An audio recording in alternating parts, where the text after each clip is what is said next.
ఉత్తరాఖండ్ రాష్ట్ర ప్రభుత్వం ఒక సంచలన నిర్ణయం తీసుకుంది. ఈ నిర్ణయం తీసుకున్నటువంటి భారతదేశంలో మొట్టమొదటి రాష్ట్రంగా నిలిచింది.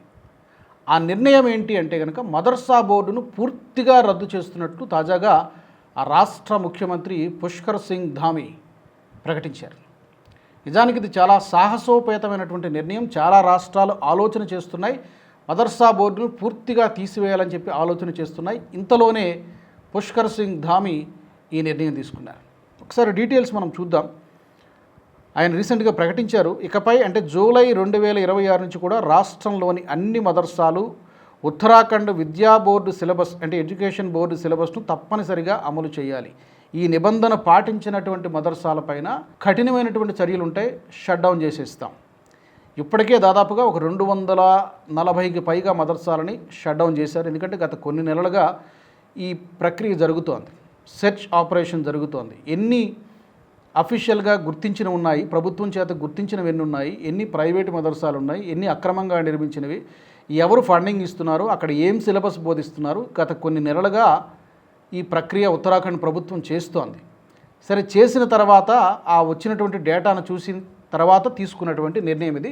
పూర్తిగా మదర్సా బోర్డు ఇక ఉండకూడదు అని చెప్పి పుష్కర్ సింగ్ ధామీ ఒక సంచలన నిర్ణయం తీసుకున్నారు. ఇప్పుడు ఆలోచన కలుగుతోంది, మిగిలిన ఎన్డీఏ పాలిత రాష్ట్రాల్లో లేదా బీజేపీ పాలిత రాష్ట్రాల్లో ఈ నిర్ణయం ఎందుకు తీసుకోకూడదు? డెఫినెట్గా వ్యతిరేకత వస్తుంది, డెఫినెట్గా వస్తుంది. కాకపోతే దాన్ని హ్యాండిల్ చేయడం అనేది కొంచెం సున్నితమైనటువంటి అంశం కాబట్టి దాన్ని హ్యాండిల్ చేయడం అనేది అక్కడ ఉన్నటువంటి లోకల్ గవర్నమెంట్ మీద డిపెండ్ అయి ఉంటుంది. సో ఇంకా ఆయన ఎక్కడ ప్రకటించారంటే హరిద్వార్లో జరిగినటువంటి ఒక కార్యక్రమంలో రీసెంట్గా పుష్కర్ ధామీ మాట్లాడారు. రాష్ట్రంలోని ప్రతి విద్యార్థికి, ప్రతి స్టూడెంట్కు ఒకే విధమైనటువంటి మోడర్న్ ఎడ్యుకేషన్ అందాలన్నదే ప్రభుత్వ లక్ష్యం. Modern education, not madrasa education, not religious based education. ఎందుకంటే ఈరోజు ఉన్నటువంటి పోటీ ప్రపంచంలో విద్యార్థులకు కావాల్సింది మోడర్న్ ఎడ్యుకేషన్. ఫారిన్ కంట్రీస్ వెళ్ళాలన్నా, రీసెర్చ్లు చేయాలన్నా, లేకపోతే ఏం చేయాలన్నా కూడా ఒక ఉత్తమమైనటువంటి పౌరుల్ని తీర్చిదిద్దాలంటే మోడర్న్ ఎడ్యుకేషన్ కావాలి తప్ప ఇలాంటి మదర్సా బేస్డ్ ఎడ్యుకేషన్ మతపరమైనటువంటి విద్య కాదు. అండ్ ఎందుకు దీనిపైన చాలా ఇర్రెగ్యులారిటీస్ ఉన్నాయి మదర్సాలలో.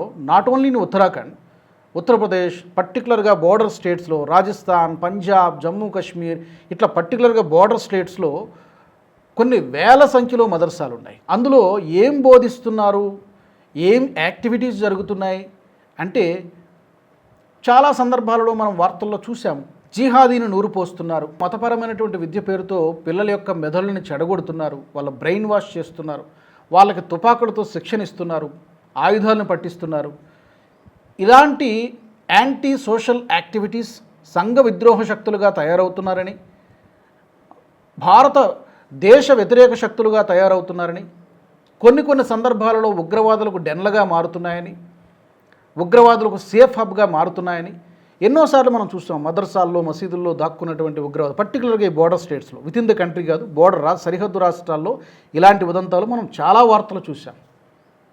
అందుకని ఇన్ని అనుమానాలు ఉన్నాయి. అసలు ఫండింగ్ ఎక్కడి నుంచి వస్తుంది, డబ్బులు ఎక్కడి నుంచి వస్తున్నాయి, ఏ విధంగా ఖర్చు పెడుతున్నారు, ఏం కరికులం బోధిస్తున్నారు, దానికి అసలు గుర్తింపు ఉందా లేదా, ఇవన్నీ ఎగ్జామిన్ చేసిన తర్వాత ఉత్తరాఖండ్ రాష్ట్ర ప్రభుత్వం ఈ సంచలన నిర్ణయం తీసుకుంది. ఇదే మొట్టమొదటి రాష్ట్రం అని చెప్తున్నారు. ఇలాంటి మదర్సా బోర్డును రద్దు చేసినటువంటి మొట్టమొదటి రాష్ట్రం ఇదే అని చెప్తున్నారు. నిజానికి యూసీసీని కూడా ఇప్పటికే ఉత్తరాఖండ్లో అమలు చేశారు. ఆ విషయంలో కూడా ఉత్తరాఖండ్ ముందుంది. సోకాళ్ళు మనం చెప్పుకుంటాం మామూలుగా, ఎప్పుడు యూపీ గురించి, మిగతా రాష్ట్రాల గురించి చెప్పుకుంటాం, మహారాష్ట్ర గురించి చెప్పుకుంటాం, కానీ యూసీసీని అమలు చేయడంలో ఉత్తరాఖండ్ రాష్ట్రం ముందుంది. కాకపోతే దాని మీద కొన్ని అభ్యంతరాలు వచ్చాయి, అమెండ్మెంట్స్కి వెళ్ళారు, సవరణలు తీసుకురావాలని కొన్ని ప్రతిపక్షాలు డిమాండ్ చేస్తున్నాయి. ఆ ప్రాసెస్ నడుస్తోంది. But still it is being implemented in Uttarakhand. ఇప్పుడు యూసీసీ గురించి దేశమంతా చర్చ జరుగుతోంది, అన్ని రాష్ట్రాల్లో ఇంప్లిమెంట్ చేయాలని చెప్పి. సరే, అది వేరే స్టోరీ.